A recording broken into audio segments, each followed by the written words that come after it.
কিন্তু ভিতরে উৎসাহ প্রচুর থাকবে, ধৈর্য প্রচুর থাকবে, উৎসাহ প্রচুর থাকবে। আমি সকলের ভালো চাই, আমার ভালো চাই তো নিশ্চয়ই, সকলের ভালো চাই। আমার নিজের কল্যাণ বাদ দিয়ে তো আর অপরের কল্যাণ হয় না। অপরের কল্যাণ করতে গেলে আগে নিজে প্রতিষ্ঠিত হতে হয়, তাহলে তো অপরের কল্যাণ করা যায় না। আমি যদি কিছু দিতে চাই, দাতার আসন গ্রহণ করতে চাই, তাহলে আমার নিজের কিছু জমার ঘর তো থাকবে, তার থেকে তো আমি কিছু দেবো। এসব বিচারগুলো শাস্ত্রে করা আছে। আমার যদি সাধন ভজন বল কিছু আছে, তার থেকেই তো আমি কিছু দেব। সুতরাং সাধন ভজন বল তো দরকার আছে, তার থেকে আমি কিছু দিতে পারি। দাতা যিনি, নিশ্চয়ই তার কিছু ফিক্সড ডিপোজিট আছে, তার থেকে তিনি কিছু দেবেন। যার কিছুই নেই, তিনি আবার কি দেবেন? তার তো কোনো ক্ষেত্রই নেই, দেওয়ার কোনো ক্ষেত্রই নেই। বা দাতা এই শব্দটা তার ক্ষেত্রে ব্যবহার করা যাবে না। তিনি প্রার্থী, দাতা তিনি হবেন না।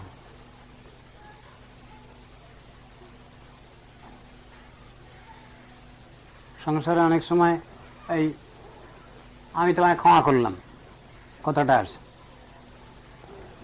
শাস্ত্র সেখানে সুন্দর বিচার করেছেন, ক্ষমা করতে গেলেও তোমার অনেক অধিকার লাগে।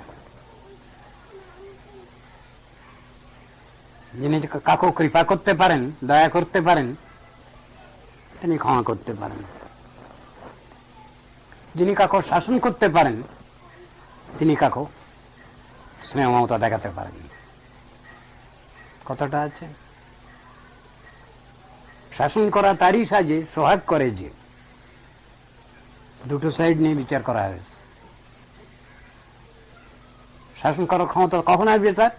নিশ্চয়ই তার প্রতি তার ভীষণ আন্তরিক স্নেহ মমতা, এটা হলো শাসন করবার অধিকার।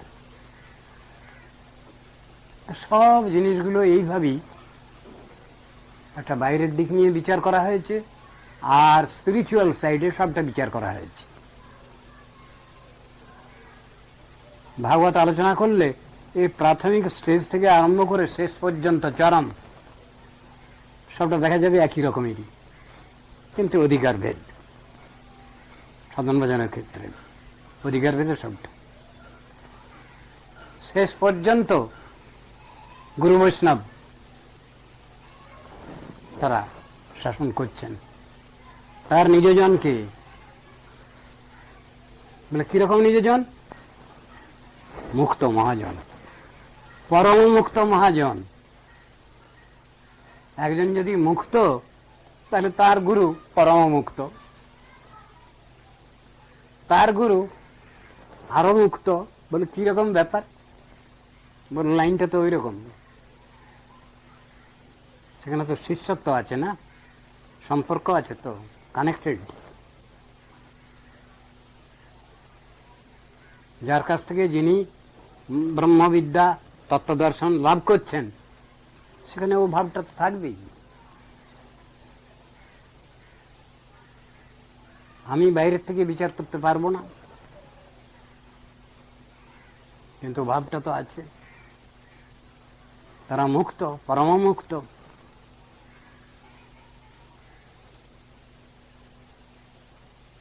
সাধারণ আইনের অতীত, তাহলেও তিনি তার গুরুর শিক্ষা, উপদেশ, নির্দেশ মেনে চলছেন,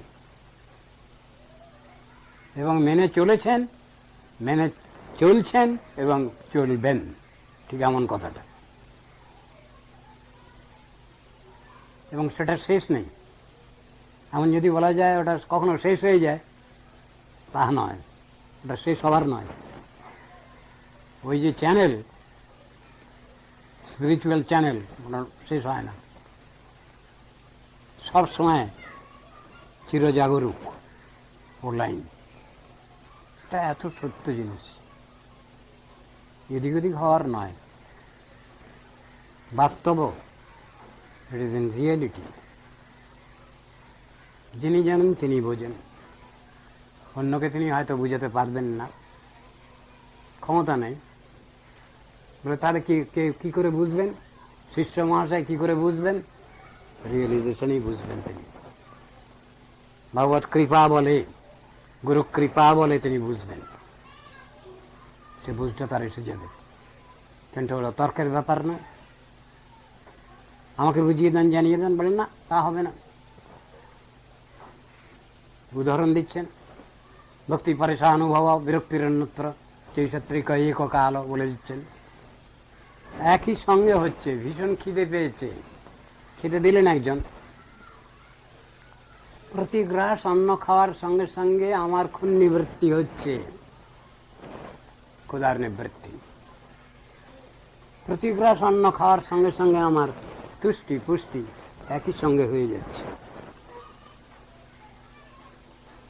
যিনি খেতে দিয়েছেন তিনি জিজ্ঞাসা করছেন, কেমন খেলেন? পেট ভরেছে তো? আমি উত্তর দিলাম, হ্যাঁ পেট ভরেছে। কেমন পেট ভরেছে এর যদি প্রশ্ন হয়, আর উত্তর নাই, বুঝানো যাবে না। ও বুঝাবার ভাষা আমার নাই। ওই রকম ধরনের কথা। সাধনা সম্পত্তি যিনি লাভ করছেন তিনি নিজে বোঝেন না, তার অধিকার প্রাপ্তি বোঝেন না তিনি নিজে, কিন্তু তার উপরওয়ালা বা ওই রকম ধরনের সমধর্মী তিনি হয়তো বুঝতে পারছেন সেটা, কিন্তু যিনি লাভ করেছেন তিনি বুঝে উঠতে পারছেন না কতটা কি হলো। উদাহরণ দিলেন, মাস্ক ডিয়ার দিয়ে উদাহরণ দিয়েছেন। যে মৃগের নাভিতে কস্তুরী হয়েছে এবং ম্যাচিওর করেছে, তাকে দেখলেই ব্যাধ বুঝে ফেলবে মাস্ক ডিয়ার। অন্য ব্যক্তি বুঝতে পারবে না। সাধারণ সম্পত্তি কার কিরকম লাভ হয়েছে এবং তার কি অবস্থা হয়, অবস্থাটা বর্ণনা আছে ভাগবতে। প্রেম ভক্তি লাভ হলে তার কি অবস্থা হয় সেগুলো বর্ণনা আছে, লক্ষণগুলো। কিন্তু প্র্যাকটিক্যাল ফিল্ডে ধরে কাকে বলা, এটা কোনো বিশেষ ব্যক্তি বলবে। যিনি লাভ করেছেন তিনি বুঝে উঠতে পারছেন না আমি কতটুকু কি পেলাম। ভাগবতে বলছেন, বোধহয় ওটা 11th চ্যাপ্টার বোধহয় না 4th চ্যাপ্টার, এবং ব্রতশ্চ প্রিয় নাম কীর্তিয়া জাতানুরাগো দ্রুতচিত্ত উচ্চৈ হর্ষত্তথ রোদিতি রৌতি গায়তি উন্মাদব নৃত্যতি লোকবাজ্য। তবে আমার রুক্ষ ভক্তের যে লক্ষণ ব্যাখ্যা করেছেন ওখানে, এই লক্ষণ তার আসে, তিনি থাকতে পারবেন না। সেই ব্যক্তির লোকলজ্জা নাই। আর লোকে আমায় কি বলবে, আমি হরিনাম করছি, লোকে দেখলে আমাকে কি বলবে, ওসব লজ্জা নেই। লোকে আমাকে ভালো বলবে কি খারাপ বলবে ওসব কথা নেই, ওসবের মধ্যে নাই তিনি। প্রিয় পরমপস্য ভগবানের নাম কীর্তন করে যিনি সব সময় সন্তুষ্ট চিত্ত, কখনো হাসছেন, ভগবানের লীলা স্মরণ করে কখনো হাসছেন, কখনো কাঁদছেন, কখনো লাফালাফি করছেন, উদ্দণ্ড নৃত্য করছেন, নৃত্য কীর্তন করছেন, কখনো সে কান্নার শেষ নেই। এই অবস্থাগুলো তো বর্ণনা করেছেন। এই অবস্থাগুলো দেখলেই বুঝতে পারবেন, তত্ত্বদর্শী ব্যক্তি তিনি বুঝতে পারবেন প্র্যাকটিক্যাল ফিল্ডে যে ইনি এই অবস্থা প্রাপ্ত। তা কথাগুলো সব তো বলা আছে, বোঝানো আছে শাস্ত্রে।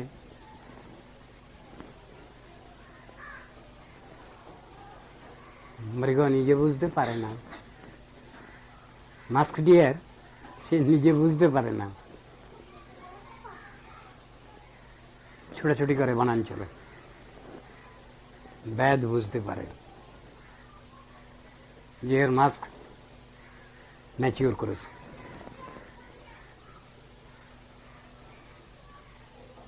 জাগতিক কতকগুলো অভিজ্ঞান সাধারণ মানুষের আছে, কিন্তু জাগতিক তো জাগতিকই। ম্যাটেরিয়াল চিরদিনই ম্যাটেরিয়াল, ম্যাটেরিয়াল কোনোদিন স্পিরিচুয়াল হয় না। আবার স্পিরিচুয়ালটাকে যদি আমি ম্যাটেরিয়ালের মধ্যে ফেলে দেই তাহলে ভুল হয়, তা হবে না। সাধুগুরু বৈষ্ণব কিছু ম্যাটেরিয়াল সামথিং নন, ভক্তিবৃত্তি ম্যাটেরিয়ালস কিছু নয়, ভগবান ম্যাটেরিয়াল কিছু নন, ভক্তিবৃত্তি ভক্তি মহাদেবী তিনি ম্যাটেরিয়াল কিছু নন। তা একটাকে অন্যরকম যদি বলে ফেলি আমি, ভুল হয়, তাত্ত্বিক ভুল হয়, তত্ত্বদর্শনে ভুল হয়, ওগুলো একটা অপরাধ বিচার করা হয়েছে। সবটাকেই পাশাপাশি রেখে বিচার করতে হবে। সচ্চিত আনন্দময় বস্তু ভগবান, অপ্রাকৃত তত্ত্ব। ভক্ত জীবাত্মা তিনি অপ্রাকৃত তত্ত্ব। ভক্তি মহাদেবী অপ্রাকৃত তত্ত্ব। তাহলে আমি সেখানে প্রাকৃত আরোপ করব কেন? তাকে আমি প্রাকৃত বলবো কেন? তত্ত্ব দর্শন তো অন্টোলজিক্যাল অ্যাসপেক্ট, তো মরফোলজি মানেই দুনিয়াদারি। দুনিয়াদারির জ্ঞান তাকে বলে মরফোলজি। আমি অন্টোলজি নিয়েই চলব, তত্ত্ববিজ্ঞান নিয়েই অগ্রসর হব, শ্রদ্ধা নিয়েই অগ্রসর হব। কথাগুলো তো এইরকম আছে। সংসারে কোনো মানুষ বসে আছেন, তাকে চিনতে পারা যায় না তিনি কেমন অধিকার নিয়ে বসে আছেন। আবার সেই সংসারে সাধারণ মানুষ একজনও আছেন, যিনি স্বীয় অধিকারে প্রতিষ্ঠিত হয়ে বসে আছেন সংসারে, এমন এক ব্যক্তি, তাকে বলা হলো হ্যাঁ উনি পাকাল মাছ। কেউ তাকে এরকম বিশেষণ দিচ্ছেন, কেউ তাকে বলছেন উনি বর্ণচোরা আম বলছেন, কেউ তাকে বলে আরো অন্য কিছু বলছেন, যেন উনি নিজেকে গোপন করে রাখেন, কাউকে জানতে দেন না। এরকম বহু ব্যক্তি মনীষী আছেন, আর ওটাকে অস্বীকার করা যাবে না। আবার সাধারণ মানুষ তো সবই তো ওই একই দলের সাধারণে, অস্বীকার করবার উপায় নেই। আবার একজন খুব বড় ভক্ত ভান করছেন তিনি, কিন্তু ঠিক ঠিক প্রতিষ্ঠিত নয় তাতে, সেক্ষেত্রটা ব্যাখ্যা করা আছে। ঢঙ্গ বিপ্রের ইতিহাস বলা আছে শাস্ত্রে। হরিদাস ঠাকুর এক সময় এক জায়গায় ভাবাবিষ্ট হয়েছিলেন, সেখানে এক ঢঙ্গ বিপ্র গিয়ে হাজির হলো। সেও দেখাতে লাগলো ঢং, কিন্তু কিছুক্ষণের মধ্যেই তার ঢংটা প্রকাশ পেয়ে গেল। কোনো পিঁপড়ে টুড়ির মধ্যে পড়েছে বোধ হয়, পিঁপড়ে কামড়াচ্ছে, ব্যাস উঠে পড়েছে। বা ঠাট্টা করে যেমন বলা হয় চারানোর ভাব, মানে ভাব বিক্রি হয় আর কি পয়সা দিয়ে, তা একজন এরকম চারানার ভাব দেখাচ্ছিল, তা কিছুক্ষণের মধ্যেই উঠে পড়েছে। কি হলো, তোমার ভাব হয়ে গেল? বলে হ্যাঁ, চারানার ভাব আবার কতক্ষণ। এও হয়, কিন্তু প্রকৃত ভাবাবিষ্ট ব্যক্তি যিনি, অপ্রাকৃত ভাবক যিনি, ভগবানকে বশীভূত করেছেন যিনি, ভগবানকে মনে প্রাণে ভালোবাসেন যিনি, তাকে ছাড়া কিছু জানেন না, বোঝেন না, কান্নাকাটি করেন, তা তেমন ব্যক্তিকে যদি আমি ভুল বুঝে ফেলি, মুশকিল হয়ে গেল। সবটাই তো আলোচনার বিষয়, অনুভবের বিষয়। আমার যেটুকু অধিকার আছে সেই অধিকার নিয়ে আমি চলবো, এটাই সব থেকে বড় কথা। সে অধিকার গুরু বৈষ্ণব জানেন, ভগবান জানেন, তাদের তো আমি ঠকাতে পারি না। কিন্তু আমি আমার সহজ সরল ভাব নিয়ে চলবো, এগোবো, এটাই হলো বড় কথা। এটাই বড় কথা। Practical field. পরীক্ষা যদি দিতে হয়, ভগবত ভক্তের কাছে পরীক্ষা দেবো, গুরু বৈষ্ণবের কাছে পরীক্ষা দেবো, তাদের কাছে আমার সাধন ভজনের সব খুঁটিনাটি বিষয় বলবো, কিসে আমার সাধন ভজনে উন্নতি হয় সে বিষয় নিয়ে তাদের পরামর্শ চাইব, তাদের কাছে কৃপা প্রার্থনা করব, আশীর্বাদ শুভাশীষ শুভেচ্ছা চাইব। এটা তো কখনোই ইয়ে হবে না। সবটা বুঝে সুঝে আমাকে চলতে হবে, এইটাই হলো বড় কথা।